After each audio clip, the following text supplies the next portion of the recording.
जब इख्तियारात हैं ही नहीं तो इस इलेक्शन को कंटेस्ट करने का क्या फ़ायदा है? फार्मूला सिंपल है, आपको एक महदूद इख्तियार मिला है तो उसमें आप एक काम कर सकते हैं, पहला कि खुद करप्शन नहीं करेंगे, हमारा कमीशन नहीं होगा, और ये बात सब लोग जानते हैं कि जमात इस्लामी का ये काम नहीं होगा इंशाअल्लाह। अग्रीड। ठीक है। सेकंड बात ये होगी कि जो काम होगा ना उसकी क्वालिटी के ऊपर कंप्रोमाइज़ नहीं होगा। मैं आपसे बात कर रहा हूँ बिल्कुल साफ सुथरी, ये जो स्वीपर झाड़ू नहीं देता, पार्किंग वाला पैसे जमा नहीं कराता, और कुंडी मैन जो है गटर साफ नहीं करता, उसका सबब यह है कि कोई चेक करने वाला मैकेनिज्म मौजूद नहीं है। सारा डिपेंड करता है उन्हीं मुलाजिमों पे कि जो केएमसी के मुलाजिम जो वो कह रहे हैं उनकी सुन ले। अच्छे मुलाजिम भी काम नहीं कर पाते इस तरह के। तो आप कैसे चेक करेंगे? हम इस तरह चेक करेंगे कि यही तो जमात इस्लामी की खूबी है कि इसका ग्रास रूट लेवल के ऊपर काम है। पहला काम आपको मैदान में खड़े होकर करना पड़ता है। उतरना तो पड़ेगा, उतरना पड़ता है।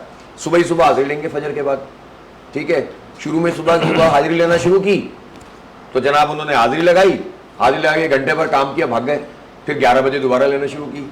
तो ये वो करेगा जिसको दर्द होगा, जिसकी तंजीम होगी, जिसकी ऑर्गेनाइजेशन होगी, जो जानता होगा। तो ये मुझे एतमाद है अपनी पूरी टीम पर जमात इस्लामी की कि अल्लाह ताला ने हमें मौका दिया तो हमारे लोग अपने घर से ज़्यादा काम करते हैं। मैं आपको ईमानदारी से बताऊं, एक पार्टी जिसका एक MP है, जिसके कोई हुकूमत में शामिल नहीं है, ना विफाक में ना सूबे में, वो बिहेव कर रही है कराची आइट बनकर, वो बिहेव कर रही है कराची को ऑन कर रही है, वो कराची के लिए लड़ रही है, वो नादरा का मसला हल कर रही है, वो बैरिया टाउन से पैसे दिलवा रही है, ठीक है। वो के इलेक्ट्रिक को एक माफिया के तौर पर प्रेजेंट कर रही है और खुद के इलेक्ट्रिक के बिलों में कमी करवा रही है।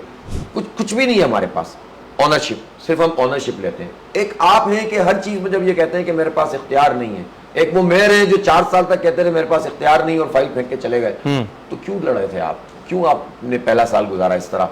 तो ऑनरशिप बहुत बड़ी चीज होती है। इंशाल्लाह मेयर की जो पोजीशन है उसको इख्तियार करके हम जमात इस्लामी का बिल्कुल क्लियर हो है कि हम एक बड़ी IT यूनिवर्सिटी बनाएंगे, और इंशाल्लाह इसको गरीब अमीर के दरमियान तफरीक नहीं पैदा करेंगे। ख़रीदा नहीं जाएगा इल्म को, जो दे सकता है देगा, जो नहीं दे सकेगा उसको पढ़ाएंगे, और इंशाअल्लाह ताला अल्लाह ने चाहा तो अल्लाह ताला ये काम से लेगा। मेरी ख्वाहिश है, अल्लाह करे, अल्लाह ताला ये तौफीक दे हमारी पार्टी को, हमारे लोगों को, कि 4 साल में हम कम से कम 200-300 स्कूल ऐसे बनाएं जिसमें मिडिल क्लास का की माँ और बाप दोनों चाहें कि मेरे बच्चे का दाखिला हो। अपर मिडिल क्लास के लोग भी कहें कि यार ज़बरदस्त एजुकेशन हो रही है, मैं क्यों प्राइवेट सेक्टर में पढ़ाऊँ, यहाँ पर क्यों नहीं पढ़ाऊँ? हो सकता है भाई, क्यों नहीं हो सकता? फंड्स हैं, कहीं से तो स्टार्ट करें भाई साहब। 300 अरब रुपए थोड़े तो नहीं होते। हमारी 49,000 स्कूल है, कराची में 4,000 स्कूल है, कहाँ है? हमारा मसला क्या हो गया? हमारा मसला ये हो गया कि हर चीज का वो रास्ता तलाश करते हैं जो मुश्किल होता है और जिसके पैसे हमें खुद देने पड़े, और अपने टैक्स देके भूल जाते हैं। मैं अक्सर लोगों से कहता हूँ जमात इस्लामी तो 10 इलेक्शन हार सकती है, शहर एक इलेक्शन नहीं हार सकता। ये इलेक्शन नहीं हार सकता शहर, मैं आपको बता रहा हूँ, बर्बाद हो जाएंगे। हमारा क्या है, हमें तो काम करना है, हम करते रहेंगे। आप यकीन करें, अल्लाह ने चाहा तो हमारे ऊपर हम तकलीफ ज़रूर होगी, लेकिन हम काम करते रहेंगे। लेकिन अगर इस शहर के लोगों ने अपना रास्ता सही नहीं किया ना, आप यकीन करें फंस जाएंगे। बहुत इससे ज़्यादा वर्ष क्या होगा यार? तो भाईजान खुदा के लिए आपके तवज्जो से कह रहा हूँ कि साथ दें, हमारे वॉलंटियर बने, हमारी आवाज़ बने।